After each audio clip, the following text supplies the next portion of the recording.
particularly reamed me out.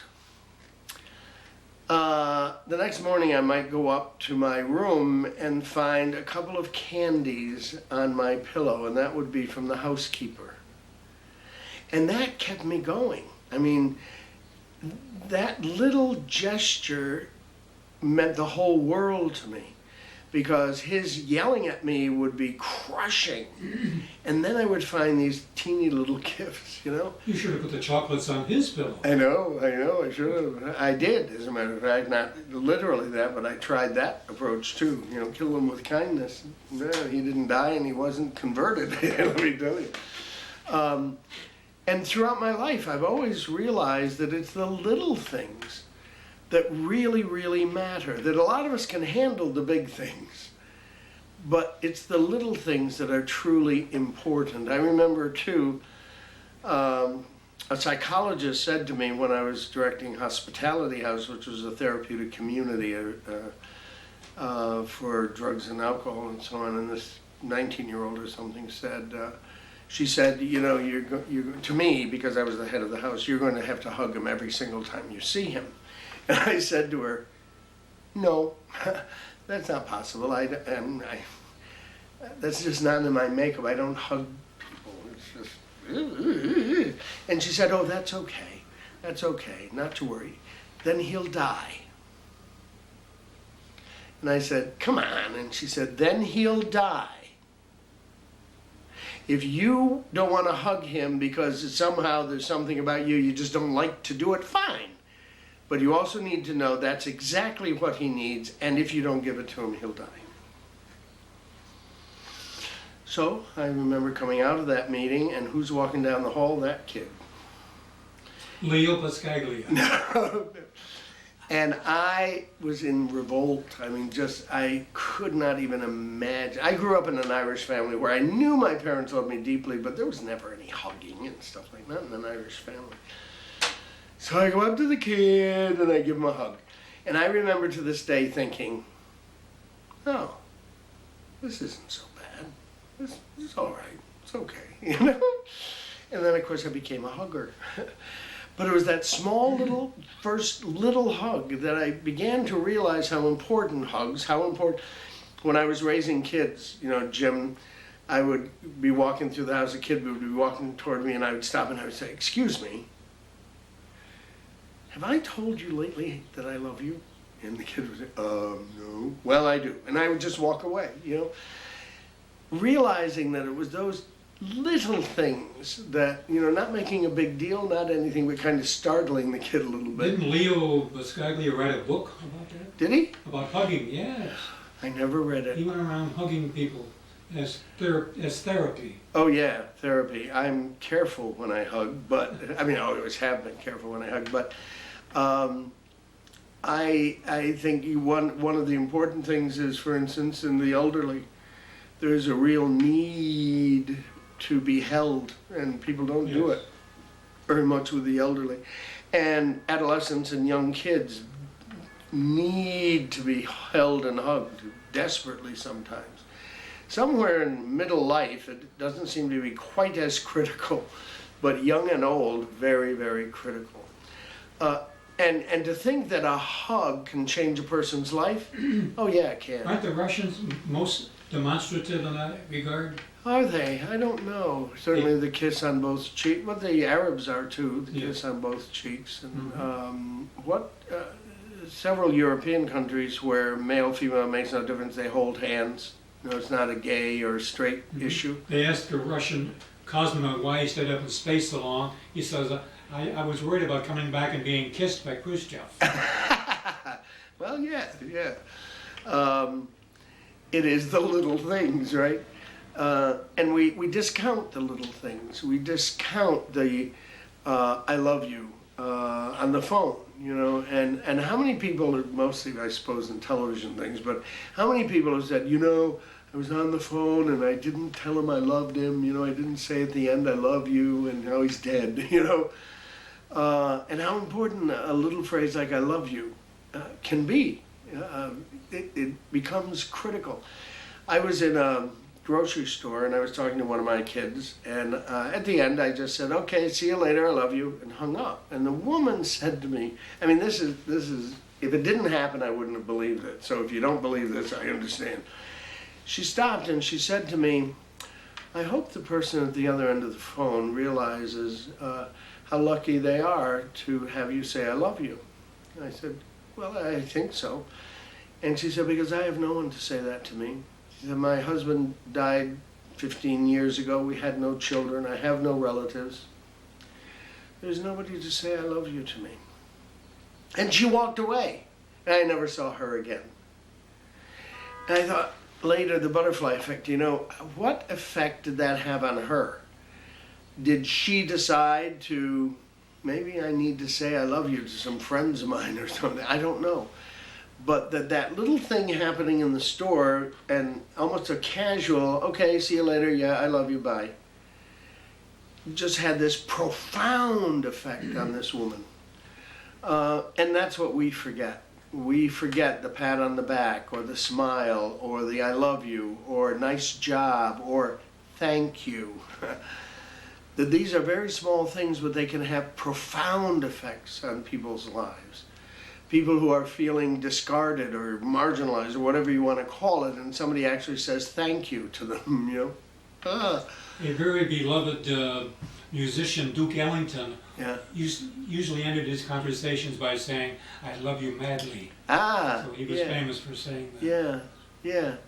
Well, in a particular church where I was pastor, and it's true anyway, but at the end of Mass, I'd always shake the hand of the altar server and say, "Thank you, I really appreciate it." Later, when I was no longer the pastor there, several parishioners spoke to me about that, how critically important it was to those altar servers that I would shake their hand and say, "Thank you, I really appreciate what you're doing." An ounce of appreciation goes a long way. A long way. It's absolutely amazing what a long way it goes. And sometimes you even have to make the decision that you don't really feel appreciative, but you really ought to say so. You ought to say, "Thank you very much," even though you'd like to punch the person Keep in that the as mouth. part of your persona. What? Thank you. And saying thank you. Yes. Yes. Yes. It's like, you know what it's like? When I first started driving, I almost made a vow, and that was anytime I turned left or right, I would use the signal, you know? So I do that almost to a fault. Now, I'm sure there are times I don't do it, I forget, I'm sure there is, but I would say 99 and 9/10%, if I'm even going around a curve, I'll put on the blinker, you know, so because I want it to be so automatic that I don't have to think about it. I think saying things like "thank you" ought to be almost automatic. Not that you don't mean it, because when I put on the blinker, I certainly mean it to be a safety issue and allow people behind me to understand what maneuver I'm doing.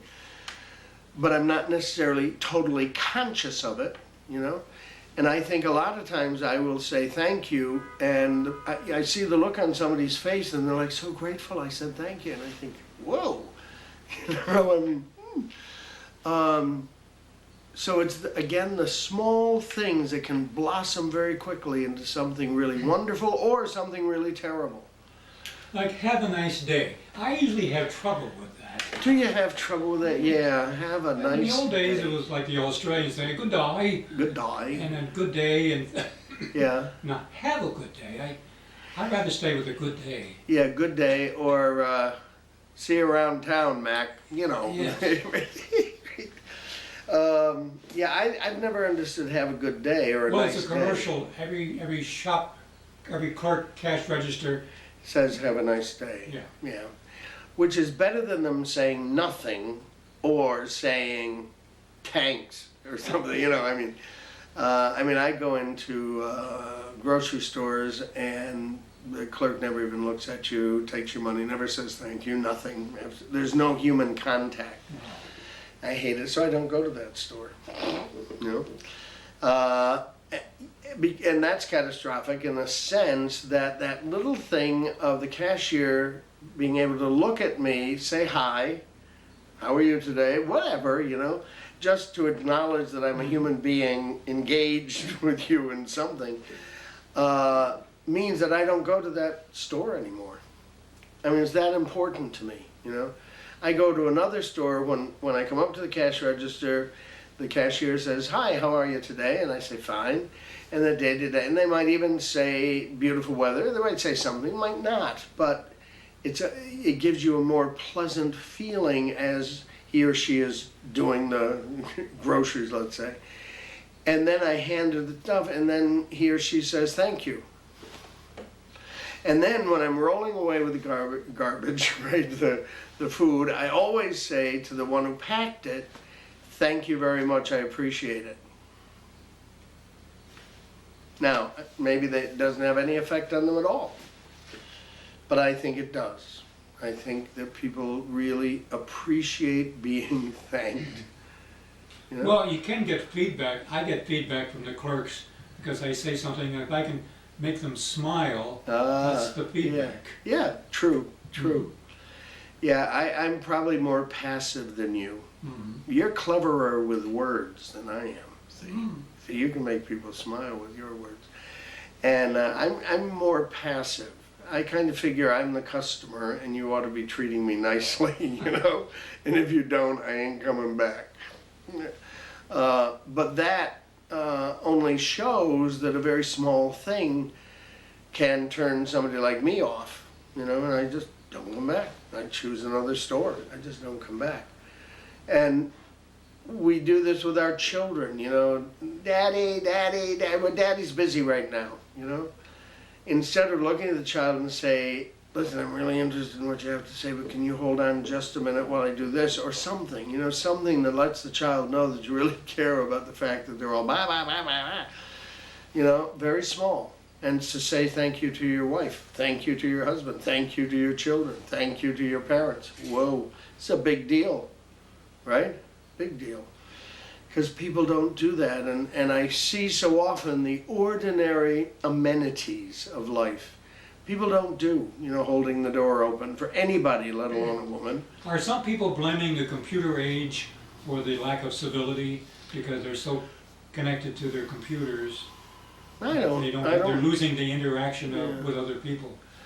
I don't on a one-to-one, face-to-face basis. I don't know if that's really true. I mean, I really don't know, because I know that kids who are very competent on computers also play soccer, you know, and football and baseball, and are out there a lot.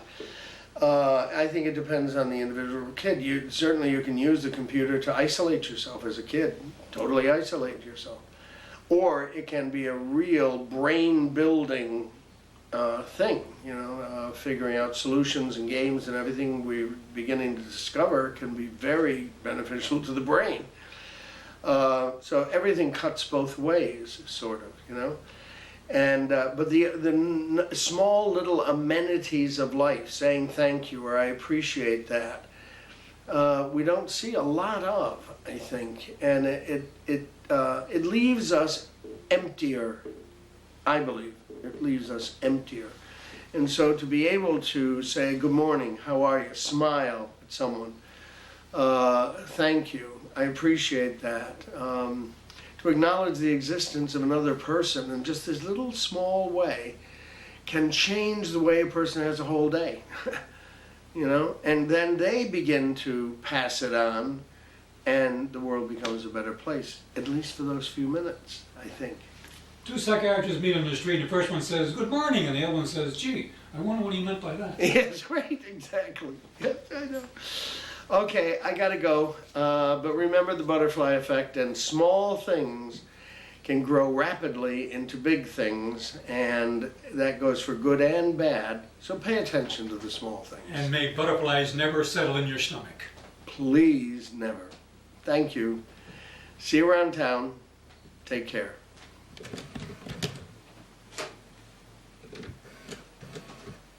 Good, got it. See, that's what I usually say.